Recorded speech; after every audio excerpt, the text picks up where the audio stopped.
মারার কি হলো? ভালোভাবে তো বললেই পারো। ভালোভাবেই তো বলছি, আজকে ছাতা না নিয়ে আসলে তোর হবে। যাচ্ছি এক্ষুনি। তো টাকা নেই, কি যে করি, কোথা থেকে ছাতা আনি? হ্যাঁ, আইডিয়া, নগেনের বাড়ি যাই, দেখি কোনো ব্যবস্থা করা যায় কিনা। নগেন, নগেন, দরজা খুল শিগগিরি। কি হয়েছে? আয় আয় ঘরে আয়। খাবি নাকি?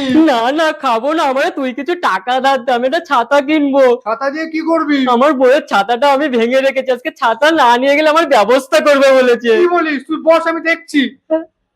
এই নে ছাতাটা নিয়ে যা। ওকে, ধর। কই গো, এই নাও তোমার ছাতা। আমার আর কিছু বলবো না তো? শিগগিরই আমার ছাতা ফেরত দে, আমার বউ আমাকে জম্মের মার মেরেছে। কি বলিস? কি তুই ছাতা কিনিস? লোকের বাড়ি ছাতা নিয়ে এসে ওরে বাবা গো,